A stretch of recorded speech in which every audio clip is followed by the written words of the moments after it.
Kozhikode medical കോളേജിലെ ICU പീഡന കേസിൽ അതിജീവിതയ്ക്കൊപ്പം നിന്നു എന്നതിനാണ് സിസ്റ്റർ അനിത സീനിയർ നഴ്സിംഗ് ഓഫീസറായ സിസ്റ്റർ അനിതയ്ക്ക് ഈ ഒരു അവഗണന നേരിടേണ്ടി വരുന്നതെന്നാണ് പറയുന്നത്.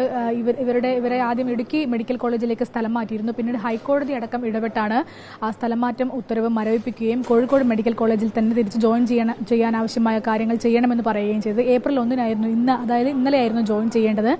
പക്ഷേ ഇന്നലെ മെഡിക്കൽ കോളേജിൽ പ്രിൻസിപ്പൽ അവധിയിലായതിനാൽ മറ്റൊരു ഉദ്യോഗസ്ഥനോട് അത് പറയുകയും പക്ഷേ അദ്ദേഹം അത് DMEയിൽ നിന്ന് ഓർഡർ വരണമെന്ന് ആവശ്യപ്പെടുകയും ചെയ്തു. പക്ഷേ ഇന്നും സിസ്റ്റർ അനിത ഇവിടെ എത്തിയെങ്കിലും അവർക്ക് ഇന്നും ജോയിൻ ചെയ്യാനുള്ളൊരു അവസരം ഉണ്ടായില്ല. ഇന്ന് എന്താണ് അവർ പറയുന്നത്?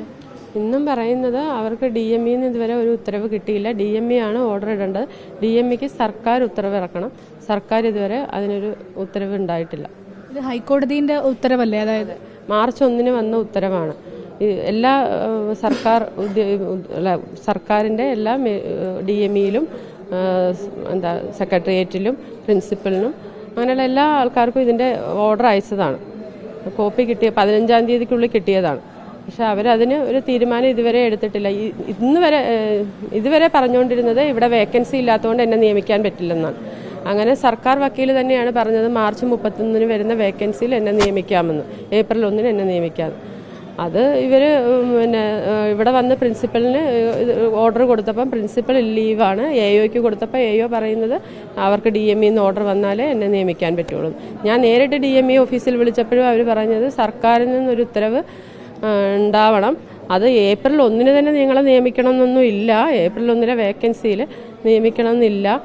പിന്നെ അത് എന്നാണെങ്കിലും അവിടുന്ന് ഓർഡർ വരുന്നവരെ നിങ്ങൾ കാത്തിരിക്കേണ്ടി വരുമെന്നാണ്. അതിജീവിതയ്ക്കൊപ്പം നിന്നതിന് കിട്ടിയ ഒരു പ്രതിഫലം എന്ന തരത്തിലാണ് ഇത് പോകുന്നത്. അതെ, അതിജീവിതയോടൊപ്പം നിന്നതും പിന്നെ അതിജീവിതയെ സ്വാധീനിക്കാൻ ശ്രമിച്ച 5 പേർക്കെതിരെ ഞാൻ റിപ്പോർട്ട് എഴുതിയെന്നാണ്. 5 പേരുടെ അല്ല, ഞാനവരുടെ ഡെസിഗ്നേഷൻ വെച്ച് മാത്രമാണ് അത് എഴുതിയത്.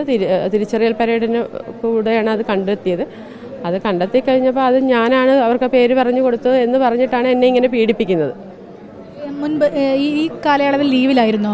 2.5 മാസം എൻ്റെ ലീവ് ആരും അക്സെപ്റ്റ് ചെയ്തിട്ടില്ല. ലീവ് ഞാൻ നേഴ്സിംഗ് സൂപ്രണ്ട് ഓഫീസിൽ കൊടുത്തപ്പോൾ അവർ പറഞ്ഞു ഞാൻ ഓൾറെഡി ഇവിടുന്ന് റിലീവായി, സൂപ്രണ്ടിന് കൊടുക്കാം. സൂപ്രണ്ട് പ്രിൻസിപ്പലിന് കൊടുക്കാൻ പറഞ്ഞു, പ്രിൻസിപ്പൽ AOയ്ക്ക് കൊടുക്കാൻ പറഞ്ഞു, AO തപാൽ സെക്ഷനിൽ കൊടുക്കാൻ പറഞ്ഞു. തപാൽ സെക്ഷനിൽ നിന്ന് അത് ആരും സൈൻ ചെയ്യാത്തത് കൊണ്ട് തപാൽ പെട്ടിയിലിടാൻ പറഞ്ഞു. ആ ലീവ് അവർ തന്നെ എന്നെ പല പ്രാവശ്യം എനിക്ക് രജിസ്റ്റേർഡായിട്ട് തിരിച്ചയച്ചിരുന്നു. ഞാൻ കൈപ്പറ്റിയിട്ടില്ല. ലോക്കൽ പോസ്റ്റായിട്ട് അയച്ചിട്ടും ഞാൻ വാങ്ങിയിട്ടില്ല. പിന്നെ ഞാൻ സ്പാർക്കിൽ ലീവ് അപ്ലൈ ചെയ്തിട്ടുമുണ്ട്. അതാണ് സീനിയർ ഓഫീസറായ നഴ്സിംഗ് ഓഫീസറായ അനിത പറയുന്നത്. അതിജീവിതയ്ക്കൊപ്പം നിന്നു എന്ന കാരണത്താലാണ് തനിക്ക് ഈ ഗതി ഉണ്ടായത് എന്നാണ് അവർ പറയുന്നത്. ഏതായാലും ഈ ഒരു വിഷയത്തിന് ഇനി സർക്കാരിൽ നിന്നൊരു ഉത്തരവ് വന്നാൽ മാത്രമേ തങ്ങൾക്ക് ഇടപെടാനാകൂ എന്നാണ് DME അടക്കമുള്ള ആളുകൾ ഈ പ്രശ്നത്തിന് പരിഹാരമായി പറയുന്നത്.